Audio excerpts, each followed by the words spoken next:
propuestas de reforma parciales a la Constitución, a la Carta Magna en nuestro país.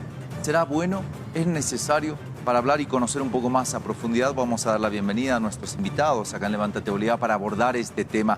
Está acá en estudio y nos acompaña el doctor Israel Centellas, el expresidente del Colegio de Abogados. Doctor Centellas, gracias por estar con nosotros. Bienvenido. Muchas gracias por la invitación y obviamente estos temas son los que realmente nos interesan. Queremos un cambio de la administración de la justicia y obviamente tenemos que dar nuestra posición, ¿no? Y doy la bienvenida también al doctor Israel Quino, analista político, quien nos acompaña vía Zoom en esta mañana. Doctor Quino, gracias por estar con nosotros. Bienvenido, buenos días. Agradecido por la comunicación, estimado Martín. Muy buen día a la audiencia de Cadena A. Un cordial saludo al doctor Centellas. Muchísimas gracias. Bueno, la elección de autoridades judiciales por voto popular es una propuesta que ha aparecido, ha vuelto a ser puesta en palestra por el ministro de Justicia. ¿Cuán importante puede ser? Vamos a la profundidad del tema, doctor. Sí, en realidad ya se lo hace hoy en día en base a las máximas autoridades del órgano judicial. No ha sido un cambio relevante porque parecía una elección de partidos políticos designando a sus mismas autoridades. Y se han dado cuenta de que tal vez algunas autoridades no eran las correctas y por eso es que hasta están iniciando juicios de responsabilidad contra ellos. No es un buen sistema, el sistema siempre va a ser la meritocracia. Creo que si partimos de ahí, de la carrera judicial, y empieza uno desde ser supernumerario, ser oficial de diligencia, ser auxiliar, secretario, juez, vocal y así sucesivamente, deberían esas personas naturalmente llegar a las principales magistraturas, a los mejores puestos, los que tienen mejores capacitaciones, los que no tienen denuncias, deberían llegar naturalmente a estos puestos.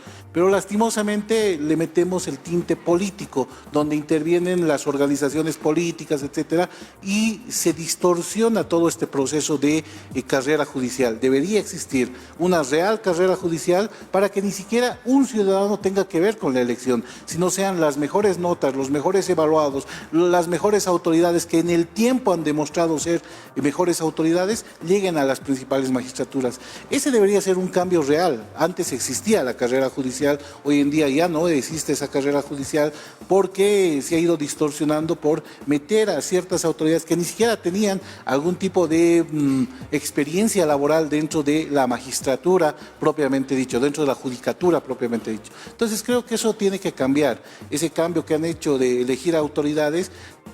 Te digo yo, era como elegir a un presidente de colegio de abogados porque hablaban solamente los abogados y la sociedad en su conjunto no conocía algunas autoridades, no sabía por quién votar. Entonces el voto era más por una consigna partidaria más que por la experiencia, por la meritocracia que tenía un candidato, entonces, o un magistrado. En ese sentido tenemos que cambiar, pero no va el cambio ahí específicamente. Estamos hablando de las autoridades de menor jerarquía, las que deberían empezar a tener mayor cantidad de personal. O sea, porque ahí está el cuello de botella. No está en las grandes magistraturas. Hay una sala del doctor Berríos que no tiene una sola causa pendiente, por ejemplo, en Sucre. Entonces eso nos da a entender de que las otras autoridades pueden también tener 0 causas pendientes. Pero acá en La Paz tienes un juez con 2000 procesos. No lo va a poder hacer porque humanamente no puede llevar adelante 2000 procesos, ¿no? Doctor Quino, hablar de la meritocracia, de la cualificación académica, de la experiencia, nos decía el doctor Centellas, de la solvencia ética versus tener popularidad o tener una bancada o tener una afinidad política que directamente lo coloque en un lugar. ¿Eso es lo correcto para hablar de quienes imparten o definen la justicia en nuestro país?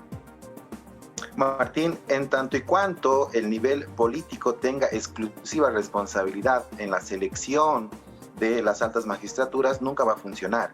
Debe ser, por supuesto, en participación dinámica y activa de entidades académicas, investigativas, de expertos que puedan recomendar, por supuesto, el proceso de selección. Pero ¿cómo generar este tipo de cambios? Estamos viendo que el proceso de votación popular no ha servido, ¿no?, para reformar y reestructurar los cambios en el sistema judicial. Además, dicho sea de paso, tienen menos del 40% de voto los actuales magistrados en los altos cargos del órgano judicial. Pero hay, Martín, ¿no? ¿Con quiénes se puede generar ese tipo de cambio y reestructuración? Hay ejemplos realmente relevantes que lo ha mencionado el doctor Centellas. El doctor Juan Carlos Berríos, hace una semana, la Sala Civil en el Tribunal Supremo de Justicia ha informado que tiene cero mora procesal.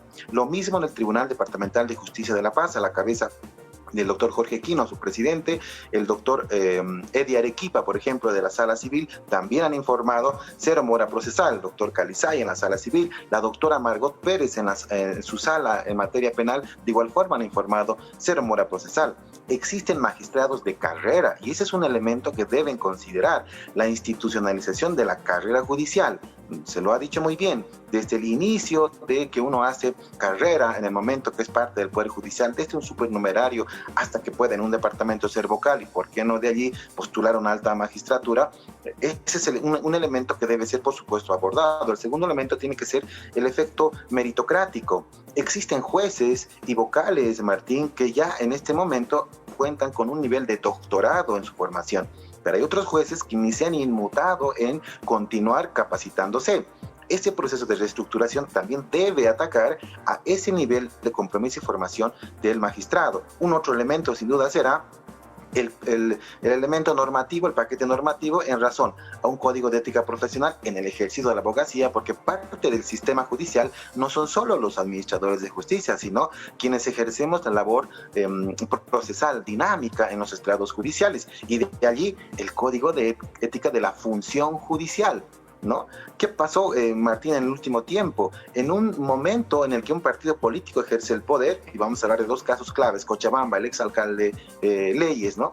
En un momento en que un partido político ejerce el poder, él está detenido preventivamente. Viene la crisis política, el régimen de transición, y sale libre, ¿no? Y con las mismas autoridades jurisdiccionales. Lo mismo con el dirigente de Adecoca. En un momento en que un partido político ejerce el poder, ese juez lo detiene preventivamente, cambia el régimen de transición y lo liberan, la misma autoridad jurisdiccional. Vuelve a cambiar el poder y el paso inverso, ¿no? Quienes eran procesados en el régimen de transición, cambia el poder político, ahora están libres. Eso no puede darse más en el país, y es por ello que el nivel político solamente, si es que ellos lo definen, por supuesto que no va a funcionar. La idea de llevar la reforma constitucional que reestructurará el órgano judicial sumado al proceso de elecciones subnacionales, por supuesto que es inviable. No se puede mezclar, ¿no?, democracia representativa con democracia participativa. Vamos a confundir al elector, le vamos a dar 3 boletas para alcalde, para concejales, para gobernador, para asamblea departamental y para reforma constitucional. Vamos a confundir al elector. Creo que ese elemento técnico electoral debe generarse en otro momento. Ahora, ¿cómo entender que solamente se haga una reforma parcial de la justicia? ¿Será que solamente de un vehículo que está funcionando mal solo sea la clave cambiar una llanta o cambiar un par de luces para que el auto funcione bien? ¿Será así? Menciono esto porque de hecho el órgano legislativo es el que preselecciona a los candidatos. Ahí hay una injerencia, dicen y observan algunos, política. Porque si preseleccionan, ahora escojan entre ellos el pueblo, ya hay una guía que se tiene. Es que eso se ha ido distorsionando en el tiempo. O sea, antes existía un consejo de la magistratura que quien elegía a todas estas autoridades hacía una valoración curricular y son las propias autoridades judiciales de acuerdo a la carrera que se o las mejores notas. Pero ha habido también manoseos, porque a veces las mejores notas no eran los elegidos y eran elegidos los que estaban en el número 20. Entonces se tiene que mantener esa meritocracia, o sea, necesariamente debemos mantener la meritocracia. Hablar de una reforma a la Constitución yo creo que todavía es muy prematuro. ¿Por qué? Porque hay muchas otras cosas que son también importantes de cambiar en una reforma. No vas a cambiar hoy en día la reforma o vas a hacer una reforma para justicia si cuando tienes que realizar otras reformas para otros ámbitos. Creo que hay que hacer una reforma integral a la Constitución política del Estado y eso es lo que tenemos que cambiar. No solamente el tema de justicia. Y el tema de justicia va de la mano de recursos económicos. Hoy en día estamos en crisis económica, pese a que estamos otorgando, digamos, un bono, pero estamos en crisis. el órgano judicial tiene el 0,54% de los recursos del presupuesto del Tesoro General del Estado. No es suficiente, el 0,54%. Decimos, son tres temas los importantes: salud, educación y justicia. En salud ya se está logrando el 10%, pero en justicia el 0,54%. Ya no tienen recursos propios los mismos administradores de justicia, porque le han quitado la parte de notarios, que antes era un ingreso propio que tenía el órgano judicial. Nunca se ha repuesto, pese a que en algún momento se ha determinado que se iba a reponer esos recursos económicos. Se le quiere quitar derechos reales, que también son ingresos. O sea, poco a poco su economía del órgano judicial es paupérrima. No tiene para contratar, no personal subalterno, porque no necesitamos personal subalterno, necesitamos personal de decisión, que son los administradores de justicia, que emitan sentencias, que emitan resoluciones y que lleven adelante todos los procesos. Ahí tiene que ver, o sea, si queremos hacer una reforma, tenemos que decir, el Estado va a invertir en el órgano judicial el 5% del Tesoro General del Estado, y a partir de eso se hace una reforma. Ahorita querer hacer una reforma sin saber cuánto de presupuesto vamos a tener, va a ser buenas intenciones, pero no vamos a poder lograr efectivizar esos cambios. Doctor Quino, con simple mayoría la Asamblea va a ser la que defina. ¿Quién va a definir si se hace esta reforma a la Constitución en el ámbito parcial y solo referente a la justicia? La modalidad constitucional, Martín, son los 2/3, por ello debe existir el consenso político entre las agrupaciones que hoy componen, ¿no?, la Asamblea Legislativa Plurinacional.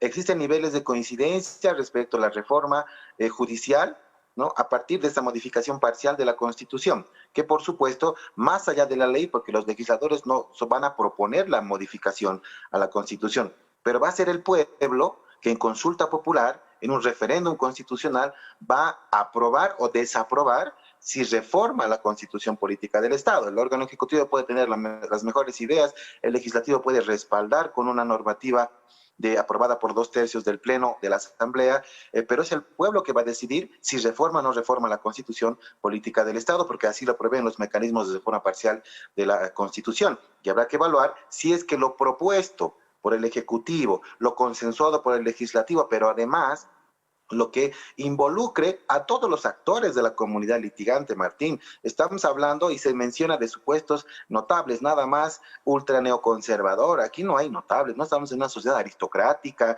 en un gobierno monárquico. No, serán profesionales expertos, porque si aceptamos que esos son notables, los demás somos simples mortales, ciudadanos de a pie y notables. Entonces creo que no está para aquello. Pero pregunten también a la sociedad civil, a la comunidad litigante, a quienes están siendo afectados por la retardación de justicia. Todos los actores deben aportar a este proceso de reforma judicial.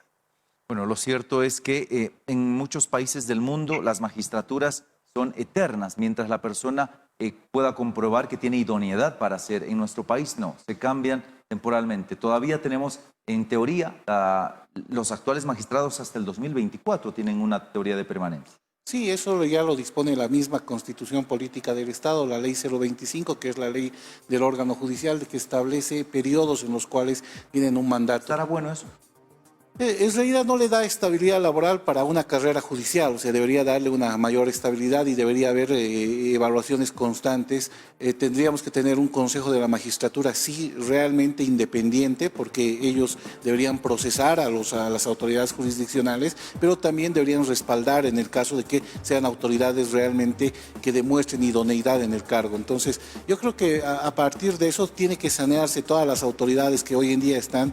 Tiene razón el ministro de Justicia, no han podido estar a la talla, a la altura de este cambio que en algún momento, y por eso es que necesitamos necesariamente tener autoridades idóneas para que hagan la evaluación a las autoridades jurisdiccionales y que las autoridades jurisdiccionales tengan estabilidad en el tiempo y hagan carrera judicial, porque una autoridad judicial ni siquiera puede dedicarse a la docencia universitaria. Entonces tiene que ser una actividad que es específica, o sea, no puedes hacer otra cosa más que la judicatura. Entonces tienes que darle buenos recursos económicos, buenos ingresos, buenos salarios, buena remuneración, pero además tienes que darle estabilidad, porque se va a dedicar a eso y a veces salen jueces después de haber sido jueces y tienes que volver a iniciar tu labor dentro de un bufet y es difícil. Hoy en día, dentro de los bufés, dentro de las oficinas jurídicas, está difícil el ámbito profesional, ¿no? Lo cierto, doctor Quino, es que modificar la Carta Magna parcialmente y solo en algunos lugares no creo que vaya a solucionar el problema de fondo, que es el problema de la justicia. Quienes tienen que litigar, quienes tienen que acercarse a las salas, quienes tienen que ir a... tienen que volver o están presos, detenidos preventivamente o con procesos. La situación es mucho más compleja que solamente modificar parte de la Carta Magna. El sistema judicial en el área penal, Martín, es el más álgido. Desde la propia reforma del procedimiento penal, el 99 ha puesto en vigencia el 2001, ¿no? En el que el sistema, los jueces inquisidores se convirtieron, pasaron al sistema acusador, pero con los mismos actores. Si hoy se quiere reformar el sistema judicial, tiene que ser a partir de los actores, pero en virtud a un proceso de calificación también meritocrática interna y ver qué jueces cumplen con el perfil, qué jueces están actualizados, qué jueces demuestran cero mora procesal. Y a partir de ahí, quienes no, en este tiempo, ¿no?, hay que cambiarlos. Esa es una reforma estructural con los actores, porque paquete normativo, hablar de reformas, de referéndum, no va a cambiar si no cambiamos a los actores. Pero hay que darles un proceso de selección, calificación meritocrática a los actuales jueces, vocales y magistrados para que tengan la posibilidad de demostrar también que pueden ser cambios del nuevo sistema judicial, y quienes no estén calificados ni pasen este proceso de recalificación interna deben dar un paso al costado. El litigante, las partes procesales conocen muy bien qué tipo de jueces en el área civil, penal, laboral, administrativa saben cómo es que están fungiendo sus funciones y qué tipo de interpretación le dan a la norma, en qué sentido, objetivo, imparcial, impartiendo justicia. Entonces, a partir de allí es el pueblo, a partir de esa comunidad litigante, que aceptará o no aceptará la reforma constitucional. Pero, reitero, debe involucrar a todos los actores, colegios de abogados, universidades, académicos de números, centros de investigación, inclusive comunidad internacional, ¿no? Pero esta reforma no va a ser posible si intentamos cambiar solamente normas con los mismos actores. No ha funcionado con el procedimiento penal del 2001. Esperemos que hoy con esa reforma se lo haga, pero tampoco confundamos al elector ni al pueblo boliviano. No utilicemos las elecciones subnacionales para ese proceso. Dispongamos el segundo semestre para que posibilitemos, informemos bien al pueblo boliviano para esta reforma constitucional en el caso que así se dé. Ya han escuchado ustedes el análisis y la posición del doctor Israel Centellas y el doctor Israel Quino, quienes nos han acompañado y con quienes hemos abordado la propuesta de modificación parcial a la reforma Nuestra Justicia. Muchísimas gracias, doctor Centellas. Gracias por habernos acompañado. Gracias, doctor Quino.